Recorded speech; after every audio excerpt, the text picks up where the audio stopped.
His generation was asked to answer that question. Let me tell you, the challenges they faced were extraordinary. Their parents didn't want their children to go into war any more than we want ours to go to war. Quite frankly, they didn't want to go to war any more than we would want. But their generation faced a very clear challenge, not just to America's greatness, but to the world's freedom, and they answered it. Now we're being asked to answer the same question, and I would tell you that the challenge we have is not nearly as difficult as the one they had to answer. And that is to maintain America as a special and unique nation, one unlike any other in all of human history.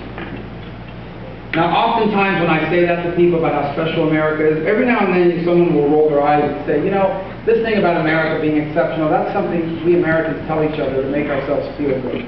But that's not really true. America is just a rich and powerful country. There have been others before, and there will be others since. And I suppose people have the right to believe that. But I know better. Because I was raised by people that know what life is like outside of this country.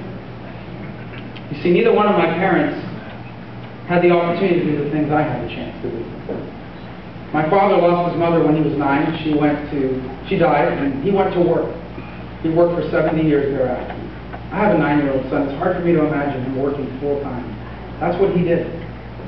My mother was raised in a rural setting by a father who had been disabled by polio as a young child, and he struggled to provide for his family because of his disability.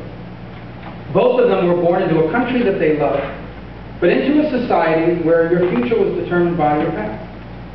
Whatever it is your family did for a living, that was probably the only thing you were going to get to do. You couldn't go much further than your parents went. It's hard for us, you and I, those of us born in this country who have never known anything else, to imagine that. And it's easy for us to take that for granted, what we have here. I was raised by people that knew how special it was.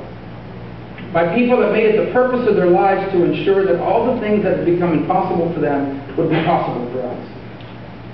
My parents didn't just want us to have big dreams, they demanded it. They insisted upon it.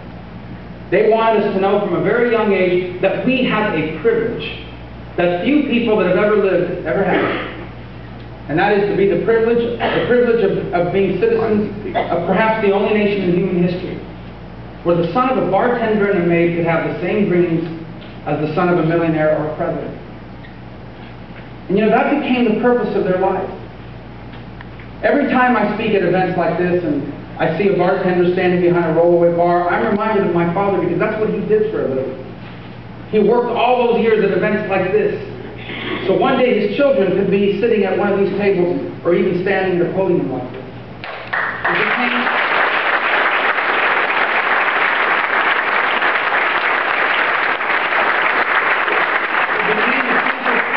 the purpose of their lives. It gave meaning to their days. You know, near the end of my campaign was also the end of my father's life. He passed away in September of the same year in which I was elected. He had become sick with cancer and was nearing the end of his life when primary day came around. I didn't have a highly competitive primary. The individual I was running against as a Republican had by then switched to an independent. He is now a Democrat and potentially soon to be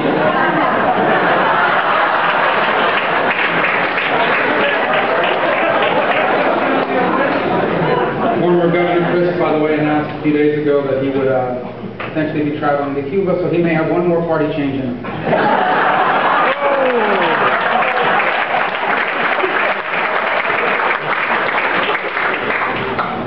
Anyway, I didn't have a competitive primary, very competitive primary, but we had one. And my dad was very sick at this point. He was basically bedridden. And so, but he knew I was going to win. And he was proud of it. But he really couldn't get around anymore. So on the night of that election, or during the day, I went by my parents' house. They lived just a couple blocks away from where I live now. And my nephew, that lived with my sister, he answered the door with a big smile on his face. I said, "What are you smiling at?" My father hadn't been out of bed in a month. He said, "Come in and see for yourself." So I went in and found my dad sitting in the family room in the back of the house, fully dressed in his wheelchair, ready to go. For the first time in a month, he had gotten out of bed and dressed to go to his son's victory party. Unfortunately, that night he wasn't able to get there because as the hours passed, he weakened and he couldn't go. And I thought about that moment, I still do now, and I think, yeah, he wanted to be there because he was proud of his son, but it was so much more than that. You see, nights like that were affirmation that he mattered, that his life had meaning and purpose. I know that there were days he didn't feel like going to work. My dad worked into his 70s. I know there were nights when he didn't feel like going to work. I know there were days they were discouraged. I remember when we moved our family to Las Vegas because he couldn't find a job in Miami Beach. Someone who had been a bartender for 20 years had to start all over again as a bar boy, working for 19-year-old bartenders. Life was not always easy for them, but they kept moving forward. Because, and I know that when they were my age or younger, they had dreams. There were things they wanted to be and do. But those things became impossible for them. And the very purpose of their life became that that day would never come for us. That whatever we wanted to be, we could achieve. And I think that night and nights like that were affirmation that they mattered, that their lives had purpose, that they had something they were leaving behind that had true meaning, that their sacrifice was not in vain. Now that's a testament to my father, and it's a testament to your parents who made those stories possible as well, but it's also a testament to America. Because I recognize fully that there are but a handful of nations, if any, where that story would even be possible. And in the end, what we are called to do while I serve in public office is to preserve that. I think being that kind of country is worth fighting for. I think being that kind of country is something where you can unite our people around.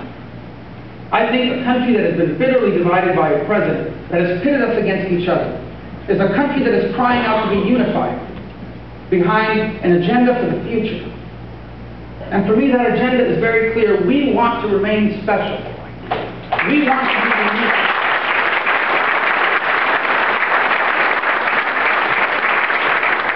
We want to leave our children a country where the son of a bartender and a maid can be anything they want to be. Yes. This is the kind of country we're prepared to fight for. This is the kind of country that we want to leave behind.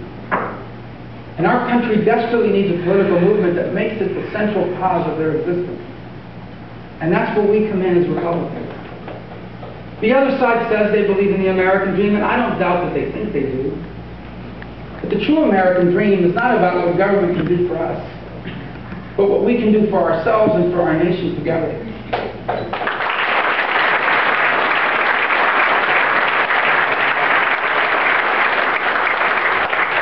That is the calling of our time, to embrace the opportunities of this 21st century so that we can leave for our children what Mac's generation left for his and what your parents left for you, the single greatest nation in the history of all mankind. Thank you for having me here.